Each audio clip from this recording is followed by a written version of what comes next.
Hey guys, Nickon Magna here. Just to get this out of the way now, this footage I recorded isn't quite ideal. I couldn't use Fraps to record it because, well, this game doesn't run on DirectX. I had to use Camtasia, which only let me record the game's audio with a microphone, and the frame rate's not going to be quite as high as the game actually is when you're playing it. So this isn't quite going to be the best, but it's the best footage I could manage. You know, we either play it this way or not at all. But whatever, you're not here to hear the game, you're here to hear me talk about the game. You know, the audio isn't going to be so horrible that you won't be able to listen to the music or whatever. And it's not going to be as slow as it looks here. Anyway, all of that jibber-jabber out of the way, welcome everyone to Sonic After the Sequel. The unofficial sequel to the sequel, the unofficial sequel to Sonic Before the Sequel, the unofficial sequel to Sonic 1. What a mouthful. It's an interesting fan game to say the least. People either love this game or they hate this game. There's no middle ground. Personally, I think it's alright. If you got that reference, good, you get a cookie. But you've been on the internet a little too long, as have I. So anyway, this game gives you two options right from the get-go, two ways to play it. You can either play story mode, in which you automatically get all the emeralds and the good ending, or you can play classic mode, in which you have to go to special stages and all that, which is what I'll be doing. Starting a new game on classic mode. And here we are, Horizon Heights Zone. A very good first zone, if I might say. Especially in terms of the setting. I just love this setting. Just all these colors, just such bright scenery. I mean, I think it's a pretty big step up from the intro stage of the first game, of Sonic Before the Sequel. One thing I praised Before the Sequel for, as flawed as it was, is that I like that the environments just kind of blended together. That they felt like one big world. And they do kind of keep that with this. I mean, there is a little more diversity in the zones. They do feel a little more divided, like you'd expect in most Sonic games. But I love that they try to stay true to the spirit of the first game by showing this background here. All of these places you'll see in the background, once you get a good look at it, are places that we'll be going to throughout this game. You see the entire game from this one place. And I just think that's awesome. It's what I praised, like, Super Mario U for, only taken, like, to an extreme. So yeah, this is a pretty swell game. And I think the level design of this stage is, you know, it's okay. They balance the speedy bits and the platformy bits pretty well. It's got some, you know, places like this, but they even managed to turn the slower platformy bits into an interesting gimmick in that you have to aim yourself at the rings as you're falling down to them and whatnot, and try to reach other platforms. So they even managed to turn something seemingly mundane like that into a test of your reflexes. Like here, it's like we're playing a little minigame. But there's still plenty of good running bits, plenty of slopes and half pipes to have fun with. And yeah, they managed to balance everything pretty well. Did we just do it? So, yeah, it's your typical classic Sonic gameplay. You know, speedy bits, platformy bits mixed together. And I think it's pretty swell.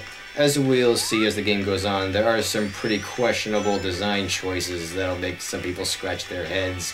Some that outright made me think, "Are you shitting me, game?" But it's a pretty swell game regardless. It's gotten some patches, so a lot of things that people had issues with when it was first released have been cleaned up. I was fortunate to be a little late to the party, you know, fashionably late, and get a better version. But anyway, this is a pretty swell zone. I really, really do like this game. There are some little things that are kind of frustrating, but it's still pretty fun overall. Nice cheating. And because I got enough rings, we're going to be going to the special stage right off the get-go. So yeah, let me explain how the special stages work. They're pretty strange, pretty out there. Okay, so you're chasing after a Chaos Emerald, kind of like in Sonic Heroes, and you gotta hit these springs that'll propel you forward. They'll make you go faster. But then you've got these green globs, some of which are going to be very hard to avoid. That will slow you down. You do not want to touch any of those green globs if you can help it. Luckily, if you just keep hitting those pads in rapid succession, you'll just start torpedoing right to the emerald. If it escapes the level before you reach the end, well, sucks to be you. But the very second you manage to catch the emerald, the special stage is over, and you got it. You don't have to, like, race it all the way to the end of the stage. As soon as you're lined up with that emerald, you got it. So, good. Anyway, now we're going to be playing this part as Tails. Tails, get a move on! You're like, what? Anyway, let me begin this stage with a part that I just really love. I love these bits where you can just roll around and collect momentum. And I think Tails plays very, very well here. He's very fast like Sonic, and he gets the nice flying abilities and all that. I wouldn't say he's outright broken. You know, it's not like the game is suddenly piss easy when you're playing as him. And I'm not going to be breaking the game by flying around too much and whatnot. I'll just be using it a few times to reach certain spots just to get a shield or an extra life or something. So yeah, this is Act 2, and it might suddenly feel like a very different zone. It's like now we're on the ground, we're no longer in the sky. And I think this is just great. It's a pretty big step up from the first zone of the previous game, Sonic before the sequel. And there's just a lot going on, so many great colors. I love how these pine trees and things like that are rendered. I love how the blue meshes with the green. Oh yeah, this is a new gimmick, the Spike Shield. Very creative addition. I really like the Spike Shield. It protects you from spikes and whatnot, obviously, and it's going to make it easier to attack certain enemies, as we'll see later on. And we won't see Tails use it this way because Tails doesn't do a double jump or anything like that when wearing the shield. He just keeps flying. Sonic is the only one who gets an extra ability when using these shields. When you're playing as Sonic, it's effectively used as a stump. So you can just, like, right to the ground, and if there's an enemy beneath you, the game will think that you're falling from a great height, that you're just suddenly falling really, really far, really fast, really hard. And even if you just do it from like a foot above the enemy, you'll just send yourself bouncing really high. And I love that. I love it. You can just fiddle around with the physics and whatnot. Here we see Tails' flying ability, and, you know, sorry for breaking the game to use it, but I think it's obviously intended for him to use it there.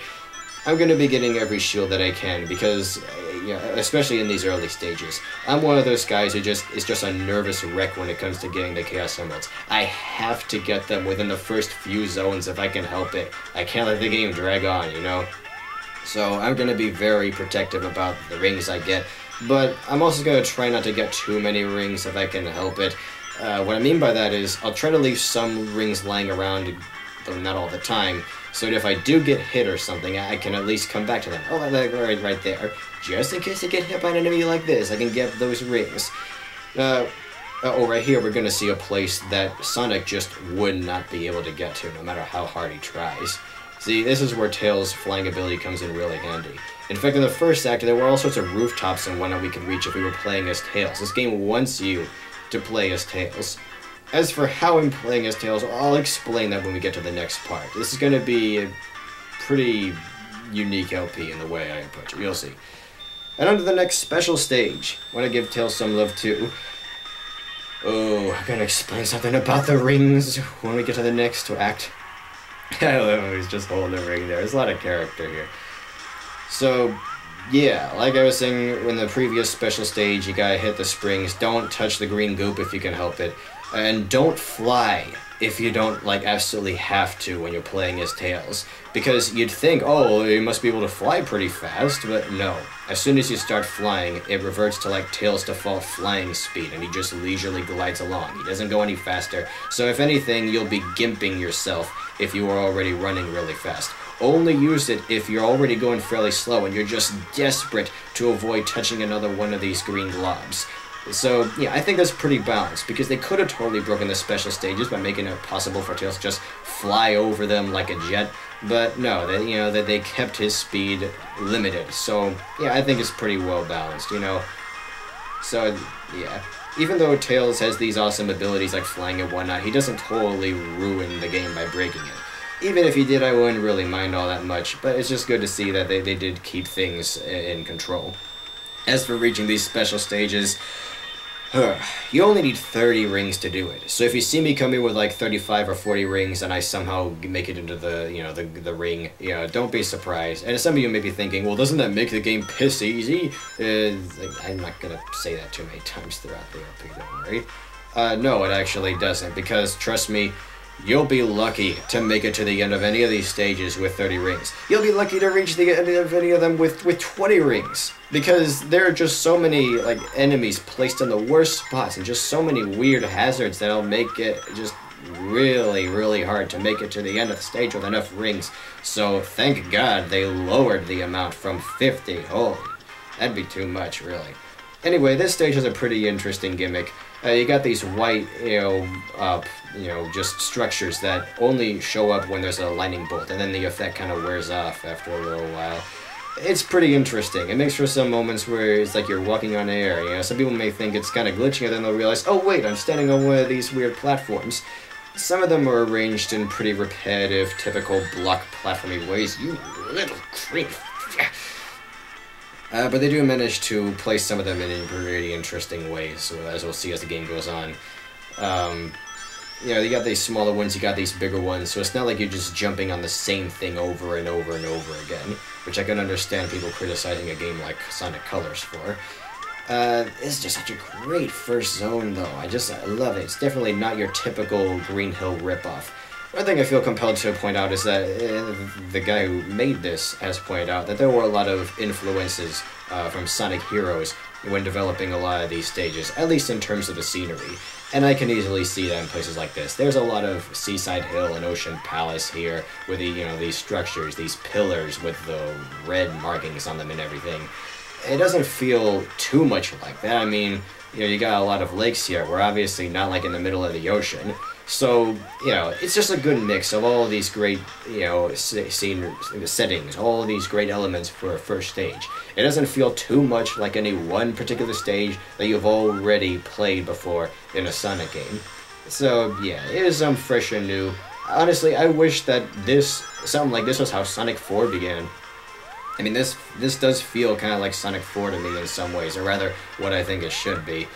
But I'm not going to go too much into that. We're just going to focus on how this game plays. The physics are pretty swell. There's plenty of chances to... Oh, stupid. There's plenty of places to roll around, plenty of places to just show all the physics. I mean, one issue a lot of... Whoosh, pretty lucky that I caught myself there. A lot of people had issues with before the sequel because they had some physics problems, and with the Sonic Worlds engine in general, but I think the physics are pretty spot on here. They are a little different between Sonic and Tails, and I'll get into that when we start playing as Tails again, because we will. But as for Sonic, I'm just going to say, it feels really, really good to play as him, because he plays just like he did in the classics. He has a great sense of weight. There's some little things that make me kind of scratch my head on occasion, but overall, it's pretty spot on. You got these nice underwater sections. Oh, there is something about the water shield the bubble shield that is so stupid in this game. It's just a questionable design choice. And yes, it is a design choice. It is not a glitch. It is completely intentional, but we'll get to that in the next zone. For now, let's just focus on this. I do like that they got these spaces underwater that are pretty open. It's not like you're trapped in a claustrophobic hallway like in Labyrinth Zone, It's just these big open lakes so you can just jump out of pretty easily. And we're done with this zone. Well, kind of. Still got one special stage and a boss to get through. One thing I really love about the special stages is all the remixes. They don't use the same tune. This one right here, you're not going to hear it for long because this is over very quickly, but you can probably recognize it. It's Radical Train. One of my favorite tunes from 06. A lot of people like it. I think it's just great that they remixed it for that. Oh no, it's going a little faster than me. I can get it. There you go. I paused the game for a moment to try and make it a little easier to hear, but the music's so quiet when you pause the game, it may as well not even play anyway. But yeah, look up this part of the soundtrack, because it is just such a rockin' remix of Radical Train. So good. This soundtrack, I can't believe I haven't commented on the soundtrack at all. Ah, jeez. This soundtrack is dope. There are so many great tunes in here to enjoy. Like 6 very talented musicians, all making their own remixes of the zones and so on. Is just great to listen to. But anyway, there'll be more time for that. Yeah, I guess I played through this game a little too quickly. Is that the Tails doll? No, it's some kind of evil metal hyper Tails thing. And this is going to be the first boss. Kind of. So yeah, it's kind of like you're fighting Robotnik and this thing at the same time. It's a pretty interesting introductory battle. It's not your typical just Robotnik in a big machine thing. It's over pretty quickly if you have the bubble shield, because you can, just do the double jump, which really does make it a lot easier to hit the enemy, because you can adjust your trajectory and all that and really aim at him. As you can see, I get through this pretty quickly. Not all of the bosses are this stupidly easy or over this quickly. And not all of them are like this, where you're just fighting, you know, a little robot. Most of them are your typical Robotnik and a giant robot boss battles. I don't really know what happened to Tails, but he's just totally losing control of the plane. Oh yeah, this game has cutscenes. There wasn't an intro cutscene or anything, but, you know, there's a cutscene at the end of each zone. Not really much to say here. I love that. I love just whammo. Oh, something's amiss. Yes, it was a trap. This was Robotnik's plan to get to get the Chaos Emeralds from Sonic. It's like an electronic fart. Go get him, Tails! So yeah, this is a great moment for Tails here. I like that they do make him useful in this game. He doesn't just follow Sonic around, he actually is really helpful, as we saw there. I also really like that oh, actually, we'll get into this in a later part. That's it for part 1, guys. So yeah, toodles.